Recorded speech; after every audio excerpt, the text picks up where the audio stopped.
साहिब जियो। कहाँ बुद्ध प्रभ तुच्छ हमारी,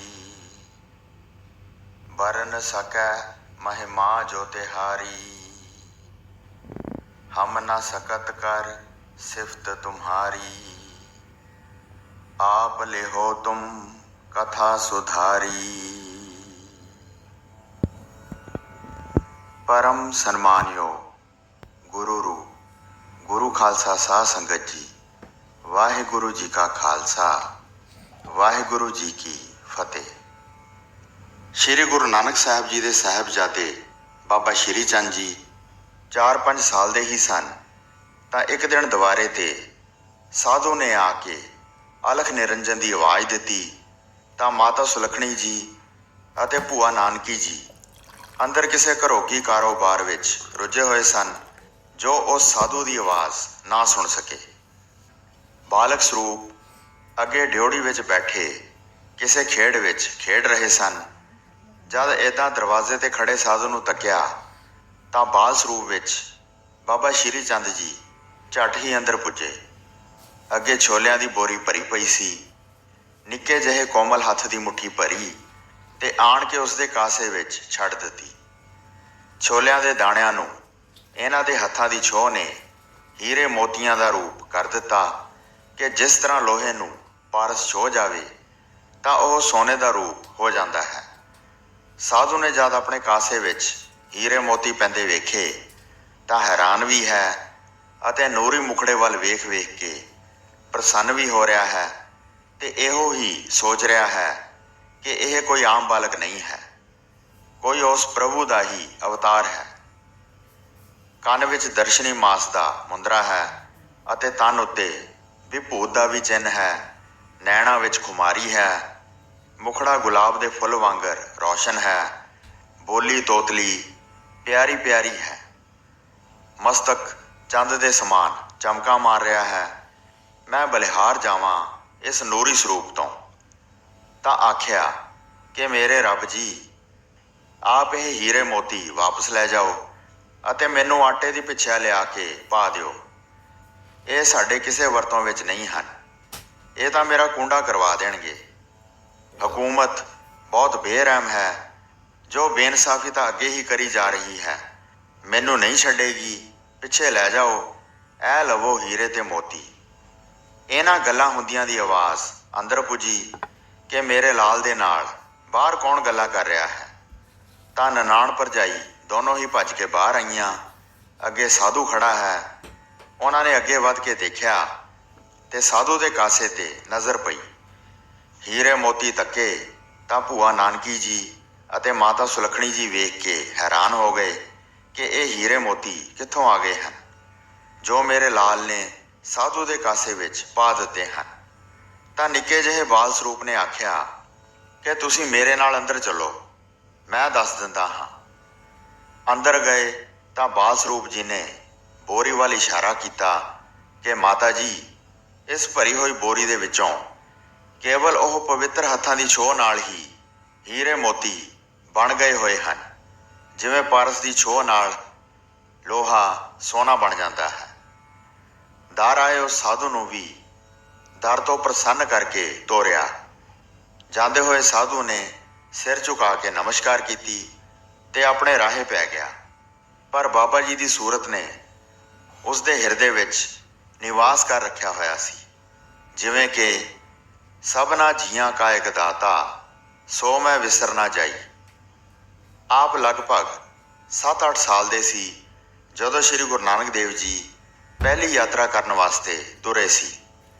तां आप जी नूं भैण नानकी की झोली पा के उन्हां दा सपुत्र बना के ही तुरे सन। बाबा लक्ष्मी दास जी 2 साल छोटे सन, वो अपने नानके चले गए सन। इधर बालक श्री चंद जी कई दिन रोटी भी नहीं खाते सी अते चौंकड़ा मार के भजन सिमरन विच लीन रहिंदे सन। सुरती प्रभु की जोत विच लाई रखनी। जद घर तो बाहर बच्चों नाल भी खेडण जाते सन तां बच्चों नूं बिठाल के सतनाम वाहिगुरु जी का जाप जपाणा ते जपना।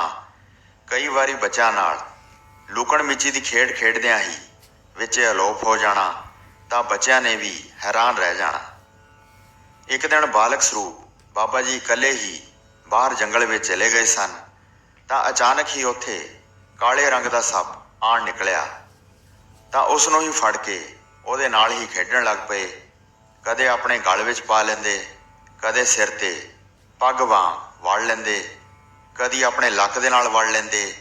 ਲੋਕੀ ਵੇਖ ਕੇ ਭੱਜੇ ਆਉਂਦੇ ਕਿ ਬਾਲਕ ਨੂੰ ਇਹ ਡਸ ਨਾ ਜਾਵੇ। ਜਦ ਨੇੜੇ ਆਉਂਦੇ ਸਨ ਤਾਂ ਉਹ ਸੱਪ ਉੱਥੇ ਹੀ ਅਲੋਪ ਹੋ ਜਾਂਦਾ ਸੀ। ਲੋਕੀ ਹੈਰਾਨ ਵੀ ਹੁੰਦੇ ਸਨ ਤੇ ਸੋਚਾਂ ਵਿੱਚ ਪੈ ਜਾਂਦੇ ਸਨ ਕਿ ਇਹ ਤਾਂ ਸ਼ਿਵ ਭੋਲਾ ਭੰਡਾਰੀ ਹੀ ਹੋਵੇਗਾ ਜਿਸ ਦੇ ਸੱਪ ਵੀ ਪਿਆਰੇ ਹੋ ਰਹੇ ਹਨ। ਇੱਕ ਦਿਨ ਬਾਲ ਸਰੂਪ ਬਾਬਾ ਜੀ ਘੋਰ ਵੱਡੇ ਜੰਗਲ ਵਿੱਚ ਜਾ ਬੈਠੇ ਤਾਂ ਸਮਾਧੀ ਵਿੱਚ ਲੀਨ ਹੋ ਗਏ। ਦੋ ਸ਼ੇਰ ਜੰਗਲ ਵਿੱਚੋਂ ਆਣ ਕੇ ਬਾਬਾ ਜੀ ਦੇ ਖੱਬੇ ਸੱਜੇ ਬੈਠ ਗਏ ਅਤੇ ਦਰਸ਼ਨ ਕਰਕੇ ਆਪਣਾ ਜੀਵਨ ਸਫਲ ਕਰ ਰਹੇ ਸਨ।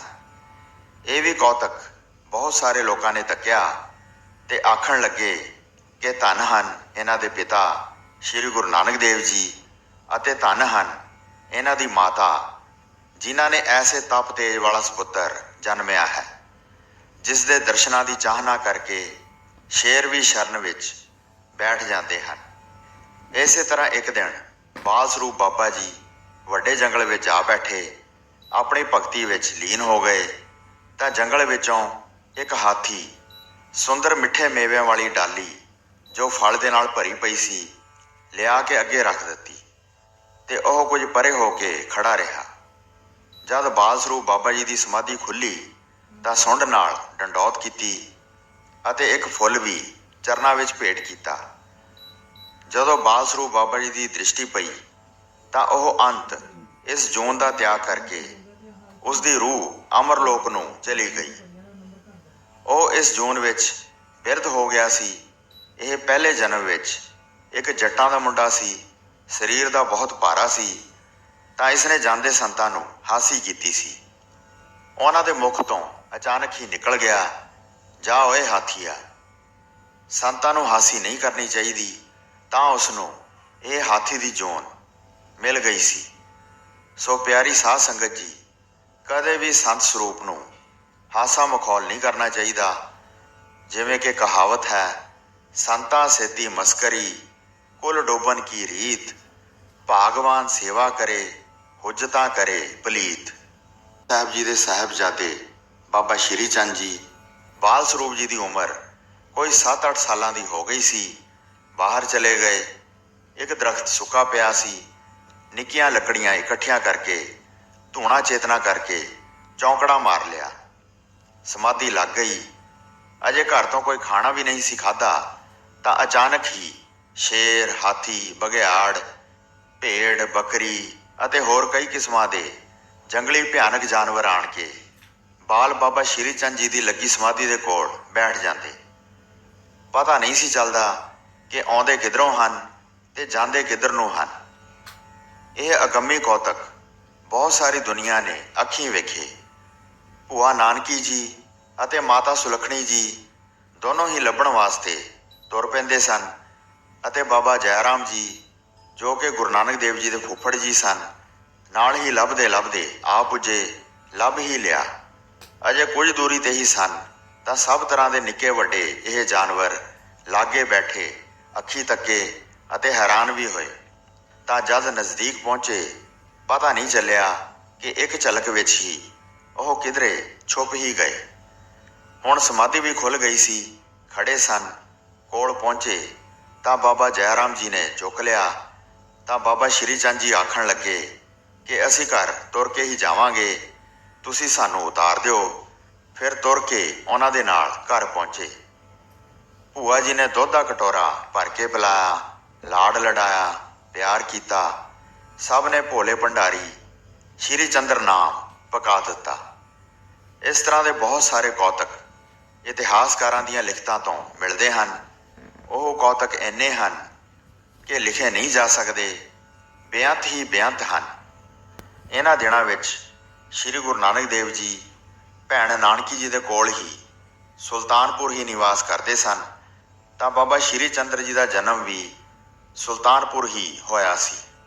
ਸਾਧ ਸੰਗਤ ਜੀ ਉਹਨਾਂ ਦੇ ਜਨਮ ਸਥਾਨ ਤੇ ਅੱਜ ਇੱਕ ਬਹੁਤ ਸੁੰਦਰ ਗੁਰਦੁਆਰਾ ਸੁਸ਼ੋਭਿਤ ਹੈ। ਲੱਖਾਂ ਹੀ ਸੰਗਤਾਂ ਜਾ ਕੇ ਉਸ ਪਵਿੱਤਰ ਸਥਾਨ ਦੇ ਦਰਸ਼ਨ ਕਰਦੀਆਂ ਹਨ ਤੇ ਬਾਬਾ ਸ਼੍ਰੀ ਚੰਦ ਜੀ ਦੀਆਂ ਅਸੀਸਾਂ ਪ੍ਰਾਪਤ ਕਰਦੀਆਂ ਹਨ।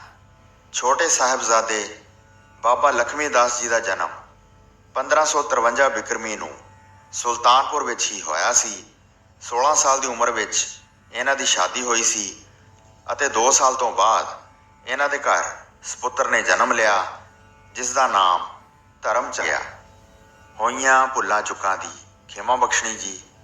ਦਾਸ ਨੂੰ ਆਗਿਆ ਦਿਓ। ਵਾਹਿਗੁਰੂ ਜੀ ਕਾ ਖਾਲਸਾ, ਵਾਹਿਗੁਰੂ ਜੀ ਕੀ ਫਤਿਹ।